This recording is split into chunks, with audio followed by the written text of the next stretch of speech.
Okay, so I'm, as always, getting ready for work. Oh my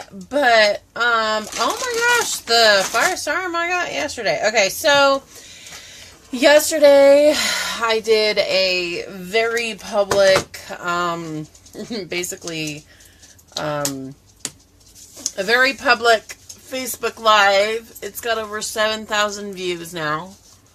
And the thing is that Facebook Live's intent was purely to be looking at Planned Parenthood and do they do what they say that they do?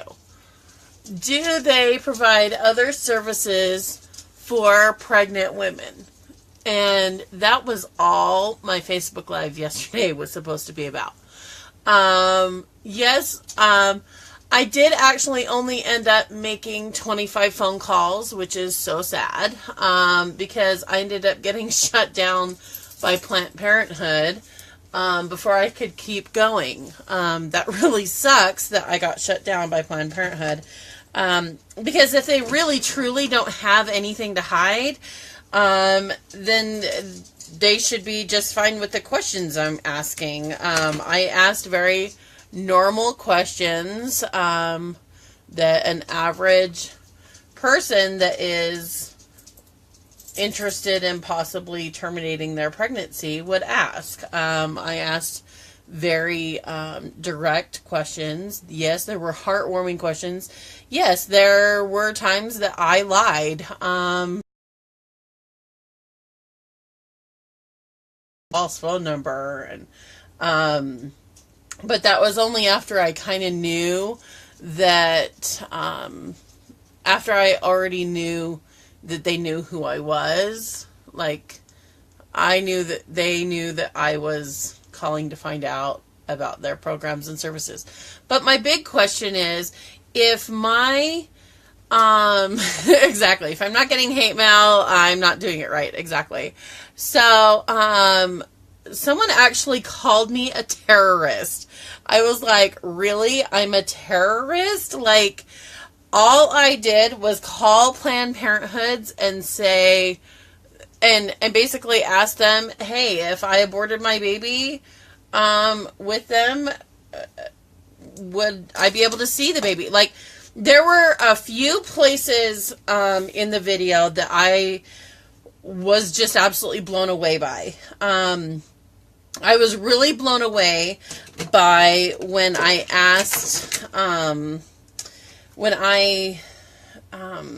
were a few that I was like, whoa, that's pretty crazy. When I asked Utah, okay, first of all, I want to preface that Utah actually has some pretty good abortion laws, which actually I didn't know we had such good abortion laws. The fact that we can go to 20 weeks is kind of surprising and a little shocking, but we have some pretty good protection laws. Like, there's some that I would love to see, even if abortion doesn't get thrown out altogether. I would love to see some of the things that Utah does in other states, like having a 72-hour wait after you do an education class on it.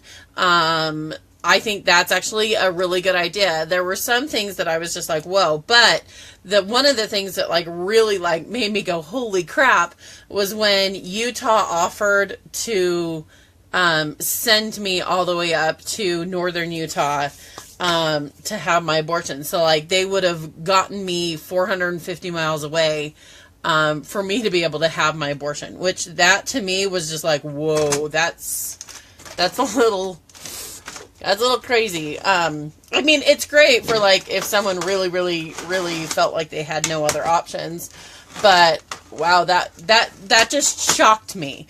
Not that I'm saying that it's wrong or whatever. It just shocked the heck out of me. Another thing that shocked the heck out of me was, there was a point that I did break down bawling in that video. I think it was around the second hour, I started crying, because I asked them randomly, I didn't ask any other places this, but I asked them if after I had my abortion, if I could see my baby. Because I knew that they break the baby up in little pieces. And she actually put me on hold and then had me come back, and then came back and was like, no, you can't see your baby. There won't be anything there. It's just going to be a bunch of tissue. Like, that, like, I physically was nauseated, and that was really hard for me to handle, was that. Another part that was really hard for me to handle was when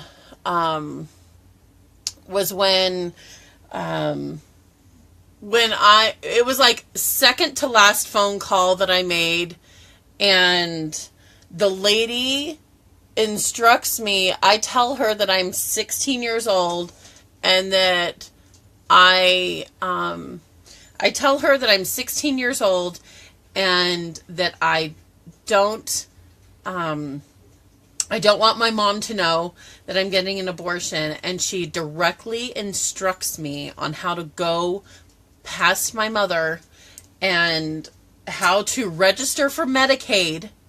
Okay, and that's a big issue with everyone, is that federal funds are not being used to fund abortions. Well, if your abortion clinic is directing a teenage girl to go and get Medicaid to pay for her abortion, Medicaid is a federal fund.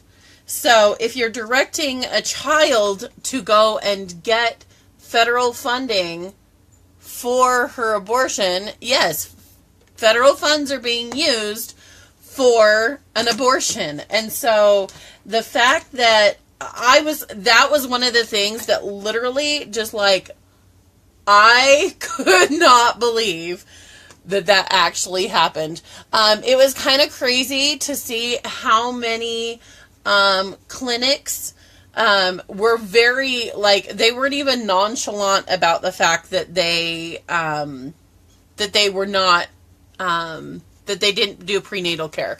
It was very interesting watching the video progress. You could tell that there was an email being sent out or a notification given or something to the different clinics by Planned Parenthood corporate, because you could tell that there was like a shift. You could tell that there was like a shift around the middle of the video where you could tell that they were being watched, or they were watching me. And I wasn't doing anything malicious. I just wasn't doing anything against the law. I wasn't doing anything. I just wanted to know if Planned Parenthood really did what they said that they did. What other services do they provide to pregnant women other than abortions? And it seems like, and it was very true in every single scenario that I called. There was even one that actually said, oh yeah, we do prenatal services. And I asked her what the prenatal services were, and she said, we get you started on prenatal vitamins, and then we refer you to a doctor. So that was, it's like, that's not prenatal services. That's just keeping them maintained until they go to a real doctor. Which, granted, that's a good thing. Like, if you put them on some kind of services, you know, if you give them prenatal vitamins, I guess that's a good thing, you know, and if they decide to do it. You could definitely tell that near the last hour, people really knew who I was. People were asking for my phone number, like no other clinic had asked for my phone number previous to that. That was a dead giveaway that they knew who I was. They kept putting me on hold when they realized who I was. It was kind of funny to watch. Hold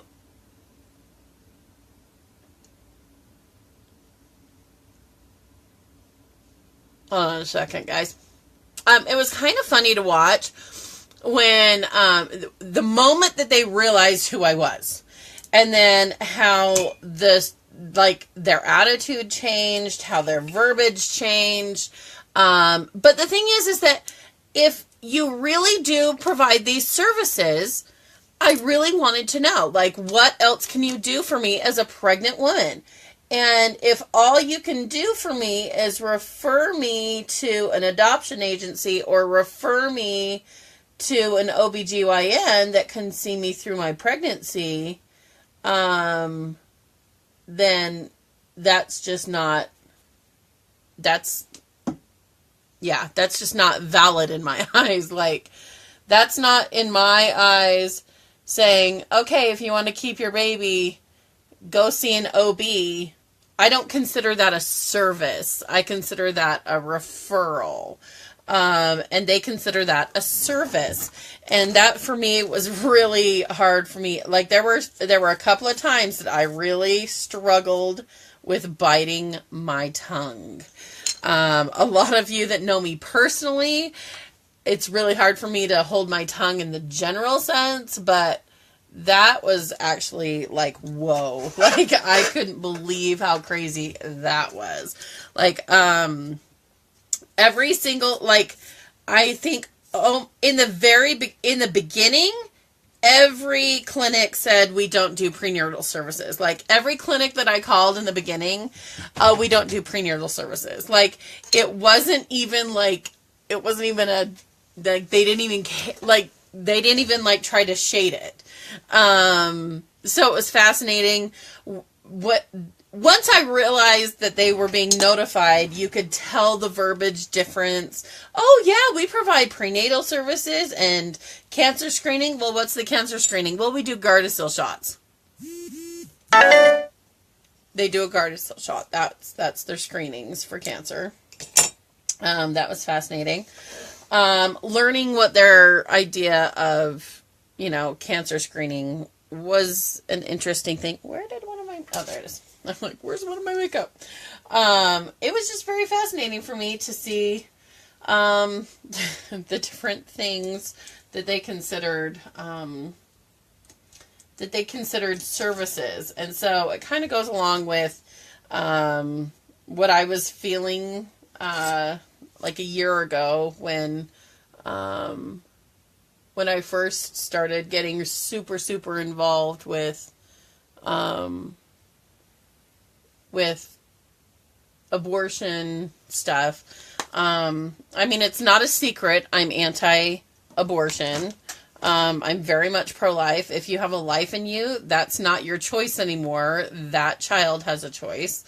That's very much my stand. It should always, there was someone that argued on the video that, that abortion shouldn't just be an end-all, no, that there are some extenuating circumstances. Yes, there are some very extenuating circumstances, but those are extremely rare, and that is not the target market that Planned Parenthood is pointing for. That is very much not the market that Planned Parenthood is looking at. Usually if there's an ectopic pregnancy or if there's truly a very life-threatening issue, then the OBs are the ones that handle that. Like, you don't have to have Planned Parenthood to take care of an ectopic pregnancy. So for me, it's just very fascinating to see people's opinions put around as easily as they do. I did have over 7,000 views. I did have one member of the media contact me. So that was interesting. I think that they're really wrapped up in Trump right now in the news, so that's why they're kind of not picking it up more. But I think that it was newsworthy. I think that it was a really good video that showed Planned Parenthood in their true light. I mean, the point where the lady instructs the 16-year-old to go around her mother and get the abortion with Medicaid that she can get, even though her mother has insurance on her, that was a little scary for me. That was a little like, whoa, did you seriously just do that? But I mean, I get that it happens, and I get that there's scared teenagers in the world, but I don't know. Killing a baby is not an option when, I mean, I have a sister that's watching right now that was pregnant when she was like 15 or 16. She gave the baby up for adoption. Like, if you really feel like you are stuck, there are other options that doesn't mean killing a baby. That's for darn sure. So someone called me a terrorist yesterday. That was fascinating. I'm not a terrorist. I'm very, very much an American that is very concerned about American citizens, including the unborn American citizens. So, I'm probably going to be talking about this quite a few times on my Facebook Lives. I do Facebook Lives every morning before I get ready for work, or as I'm getting ready for work. And then, I get on to doing work. So, okay, guys. I will see you guys all tomorrow. Tell me if you think I'm a terrorist in the comments. I'm terribly beautiful. I'm a terrorist to women's husbands that want me. Let's see, what else can I say that I'm a terrorist of? I'm a terrorist to that cake. Look at that. Like, you like that one? Because, like, I'm fat and, you know, I'm a terrorist because I ate it. You know, whatever. Let's see. Ooh, I'm a terrorist to that pizza because I cut it up and ate it. Ooh, that was a good one. I liked that one. Okay. All right, so I'm not a terrorist to the United States. I simply just said my opinion about how I felt about Planned Parenthood. I did a video about it, and I did a video asking Planned Parenthood, what services can you provide me as a pregnant woman? And pretty much everyone said, we can't. And we have to refer you to someone else to have help. So, okay, guys, well, I'm getting my tripod set up now that you're currently set up on. So, all right, I got to get working. We will see you guys all tomorrow or Monday, whatever, whenever I get on again. But I do Facebook Lives a lot. So, all right, we'll see you guys later. Bye-bye.